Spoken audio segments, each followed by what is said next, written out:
Good day. My name's Sam Kemble with Workforce Delivery Inc. and it's May 24th, 2018. Welcome to number 4 of our Respect in the Workplace series in a post-MeToo environment. Today we're going to be focusing in on the parts of the equation that organizations and employers have a little bit more control over, and that is what is the organizational response to a complaint or issue that's been brought to the employer's attention. And my discussion today is going to be pretty focused and grounded on the investigative process, as it should be. And there's a certain need, a special need, I think, to revisit this of late, because if you're like me, you've seen a number of what I'll call cringeworthy organizational and employer responses to sexual harassment allegations reported in the media of late. And this may cause you or some of your staff or managers to second guess how things should be handled. So I think it's fairly timely just to revisit just why do we investigate things the way we recommend investigating them. And well, I guess we'll test. You can judge for yourself if you think that that's still the way it should be, or if you should amend your procedures. By the way, my firm, Workforce Delivery Inc., we do sexual harassment investigations from a third-party perspective. And if you would like to access those services, please contact us through our website at www.workforcedelivery.com. And we serve the bulk of Western Canada, and we have a particular focus and interest on industrial work sites, whether it's construction or maintenance or operations. In addition, if you like this, please click on the logo in the bottom corner of the screen and you can subscribe to this channel and get notifications of future videos. So getting into this again, I'll just get right back into the investigative process and stress why it's important. But prior to doing that, we just need to back up, and the investigative process and the company and the organization's response to a complaint should serve the interests of the organization in setting up the work rule in the first place. So let's take a look at why do organizations install respect in the workplace or an anti-harassment rule. And the cynical folks out there might be just simply saying they do so because of legislation. In my experience, that's not been the case. Legislation may alter how a rule is put in place, but senior leaders usually put a rule in place, this kind of rule, because they want to make sure that their employees are in fact free from harassment, sexual or otherwise, bullying or violence while they're at the workplace. And there's a genuine want by executives and upper managers to make sure that employees have a safe, physically and emotionally safe place to work. In addition, employees and managers and executives want to make sure that there's an avenue for employees who are encountering difficulties with interpersonal conflict, including direct and being targets of bullying, harassment, or sexual harassment. They want to make sure that their employees have a place to go that's safe and effective in raising the concern and addressing the concern and resolving the concern. And that's authentic executive senior leadership wants. In addition, executive leaders and companies want to instill a certain faith among their employees that if they did have a concern, that there is a place to go. They want to have a faith that the company's values are consistent with their own and consistent such that there's no reason why individuals, employees should have to go to work under the huge dark cloud of being perhaps the target of harassment, bullying, or sexual harassment. So with that in mind, the investigative process and the company response, which is tied in with the investigative process, should lend to those objectives. And I don't see that those objectives as being inconsistent with having a neutral and fair investigative process, which we'll talk about as well. So let's start with the investigator. First of all, the investigator has to be neutral, and the investigator has to behave neutral throughout the process. And that includes when they're interviewing complaints or receiving complaints. So let's just talk about being neutral. First of all, the investigator cannot be influenced by the outcome. They cannot have a personal stake in the outcome of what the investigation might uncover or reveal, which means the investigator should not be in the sphere of influence of either party being investigated. And if that's the case, then organizations should be taking a look at whether or not to bring in a third party to conduct the investigation in order to maintain the sanctity of the investigation process and the findings that the company may come to rely upon later on down the road. This is very important because you can't undo that after the fact, and the investigation is like a petri dish. You don't want to contaminate it, so whatever the process is adopted by the organization to make this determination, it should be the prospect of bringing in a third-party investigator should be considered at the very front end, if possible, of when a complaint is received. Secondly, the investigator has to behave neutral, has to keep an open mind. And this is the polar opposite of what we've seen of late, for example, with Jagmeet Singh's response to the Aaron Weir non-allegation. When there was no allegation, there was no complainant, he called a press conference and stood in front of everybody and said, "We have to believe the survivors." Now, I don't know if there's anything more naive and childish that I've seen lately, but that just snapped my head back. That's exactly and precisely the opposite way that investigators have to behave. First of all, on receiving a complaint, a number of harassment and respect in the workplace issues, 100% of them are not validated by the investigation. Very often there's some that are, yes, a complaint is raised, the investigation validates that is in fact the case. There's another broad window of cases that come up that the investigation reveals that, yes, there's miscommunication or misunderstanding between the parties or a misinterpretation of a certain action that needs to be addressed. Others where a harm that was perceived is not quite as bad as originally thought. And it goes the other way. There's some that have really not appreciated to the full extent of the equation the harm that they've experienced. There's a multitude of ways. We don't know how an investigation is going to turn out at the time a complaint is raised.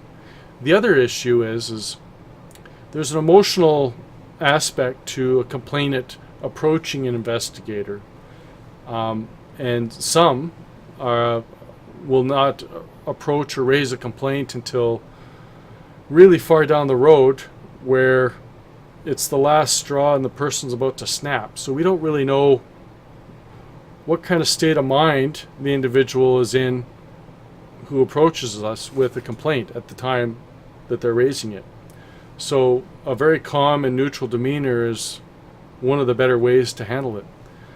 The other thing is as an investigator, this kind of gets back to this being a lab experiment where you're dealing with like a petri dish that is at this point in time not contaminated. And if a complainant or raises an issue with an investigator and the investigator goes, "Oh my gosh, he did what?" The investigator has contaminated the petri dish. Even if the individual wasn't absolutely sure that he or she has been harmed, that response by the investigator has created a victim in the person that brought forward the complaint. And now that that person's a victim, there has to be a remedy. And the expectations are through the roof. So if the investigation now proceeds and it's later found that there was just a misunderstanding, that same investigator has to go back to that complainant and go, well, actually that complaint that you raised, it was actually just a misunderstanding. Well, you have to climb that person back down from up here down to here, and who knows what you're going to get at this point. I can't begin to explain how many investigators not only contaminate the fact set, but they also really frustrate the reconciliation efforts that may come later, especially if they're not neutral at the time of receiving a complaint. So again, just to reiterate, the investigator themselves must be, in fact, neutral and behave neutral during the process of their investigation. So let's talk about the value of having a sound investigative process, and to make sure that the investigation has room to work its way through the system prior to responding. And it's basically three categories or three broad issues that I want to use to justify this today. And one is people are watching. When a complaint is raised, even though it's confidential, there are people who are watching how the organization, how the employer responds to that complaint. Two, people value the principles of natural justice, and they want to see that the process is fair. And three, there are legal considerations, including some legal risks and more recently some statutory changes that employers need to be aware of. And a key and sound investigation is a way to reduce those risks and put the employer on firm footing down the road. So let's just talk quickly about the people who are watching. So the respect in the workplace rule or anti-harassment rules in place, a complaint is raised, and who's watching? Who's watching how the organization responds? Well, first of all, there are individuals who may be currently subjected to sexual harassment on a day-to-day basis or a week-to-week basis or an intermittent basis, or something that's happened in the past, and they're watching. Especially when a rule is rolled out like this, the victims that are currently under the more serious of circumstances aren't necessarily the first ones that rush to launch a complaint. Some of those are the ones that are going to be holding back and seeing how others' complaints are handled by the organization. So the very victims or the very people that you're wanting to protect or to alleviate their situation, they are watching the organization on how the company handles this. Secondly, perpetrators, individuals who are engaged in harassing behavior, are watching how companies respond to harassment investigations. Absolutely. Third, there are people who unfortunately take a anti-harassment or respect in the workplace policy and they choose to weaponize it. They may have a supervisor that they dislike or a coworker that there's a lot of lateral friction there, and they want to weaponize the policy, or they're thinking about weaponizing the policy to take down a colleague or a supervisor. And those people are watching how companies respond to complaints. And fourthly, just your run-of-the-mill employees, I'll call them passive participants, are watching. And it's important that they see the right things, because even though they may not personally be involved in harassing behavior or being a target of behavior or thinking of filing a complaint themselves, It's important to the balance of your employees who do happen to see certain aspects of how organizations respond to sexual harassment and harassment complaints, that they see that it's a fair process, because these passive employees can guide others to say, look, I know the company handles these in the appropriate way, just go talk to HR. It's confidential. So they can be your allies and further the culture in terms of the anti-harassment culture that your company is trying to instill. So a lot of people are watching on how you respond to a complaint, and there's nothing worse than a complaint being risen and the company getting it wrong. Can you imagine? Getting it wrong, getting the facts wrong, nailing the wrong person, being taken by an individual who weaponized and made a malicious allegation. When those things happen, your employees lose faith in your policy and work rule. They lose faith in your company's ability to respond, which means it doesn't get reported anymore. And we're back to square one. So it's very important that your investigation be professional, effective, neutral, because your employees are watching.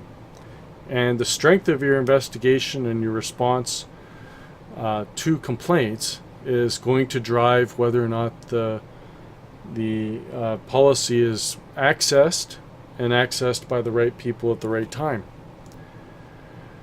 Secondly,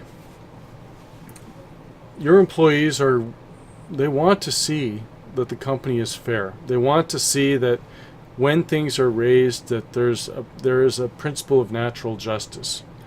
Your employees don't want to be under the impression that A, complaints are going to be ignored, which is also against natural justice.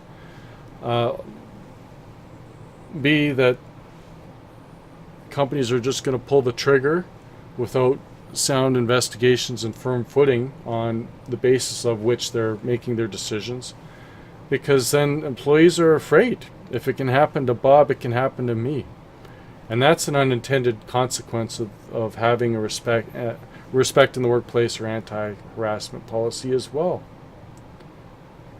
And in addition to just, by the way, the principles of natural justice is simply that individuals have the opportunity to face his or her accuser and know what is being alleged about them, and that they can not retaliate, but just offer a response, their side of the story. That's all the principle of natural justice really is. But in addition to that, the reason you want to maintain the principle of natural justice is that true violations that are uncovered by the respect in the workplace complaint or harassment complaint needs to have serious consequences. And someone who is actually found to have sexually harassed one of your employees,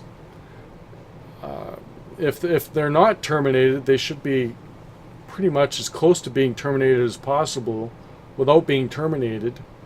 That's typically the severity of response. So companies need to be able to rely upon the decisions they make and the basis upon which they make the decisions, if those types of consequences are going to be implemented, which are appropriate. The days of sending Bob the bully to communication classes should be over. True bullies know exactly how to communicate.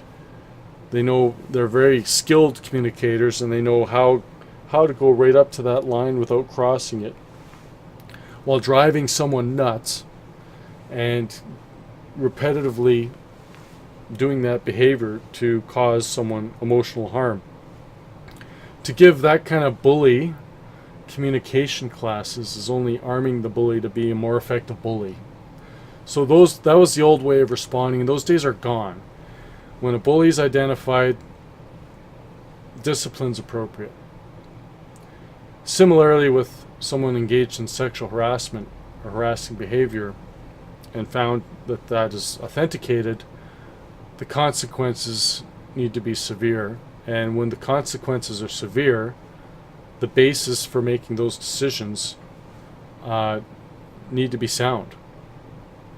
So that's another reason why principles of natural justice absolutely need to be upheld through the process.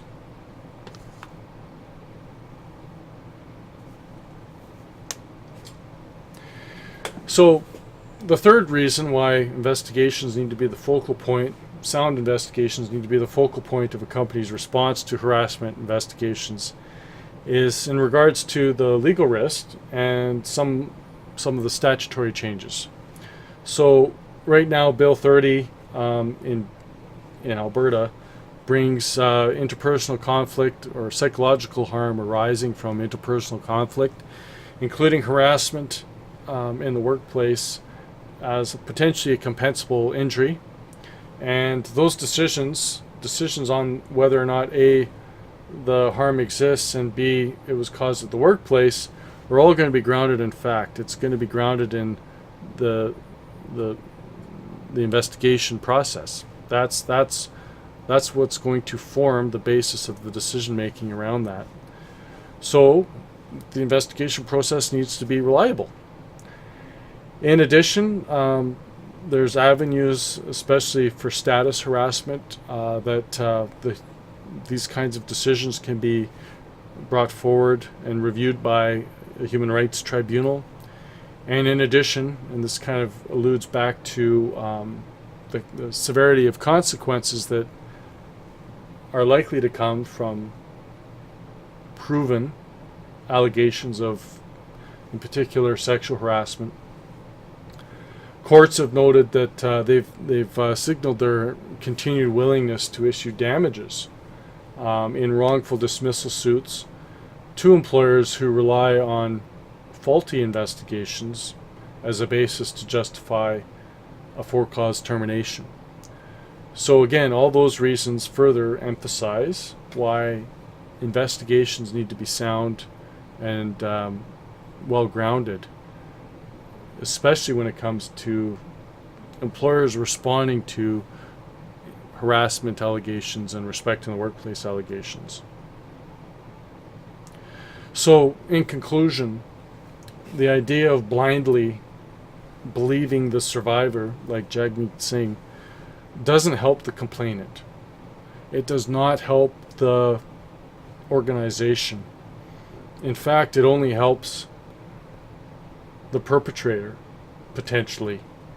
And there's nothing worse than if a company terminates an individual for sexual harassment and then has to give them a large golden handshake after the fact, post-termination, because the employer can't show to a third party how and why the employer arrived at that conclusion and implemented the discipline that was warranted. And that also is damaging to the environment for which an employer and the objectives that an employer instills the anti-harassment policy in the first place. And because it's human nature and these human nuances, again, this is like long division in grade 5. Employers will ultimately get just as many points for being able to show why they came to the conclusion that they arrived at, as just as many points as getting the right answer. And employers who can't show their work, can't show how they arrived at where they arrived at in a very neutral and objective way to a third party, are going to have real problems if the decisions they make in enforcing their respect in the workplace or anti-harassment policy, they're going to have real difficulties in justifying that to a third party. So again, just reinforces the requirement for sound investigative processes that are neutral, and all the principles that were in place prior to what we've seen in the post-MeToo environment still exist, despite the confusion. And the companies that were doing it right before MeToo and Time's Up are doing it right, and those companies are the ones that need to be benchmarked by the companies that are catching up. But certainly not Ottawa, and certainly not Hollywood. They are the worst benchmarks that companies could look to in terms of framing how they would respond to these types of issues. Good day.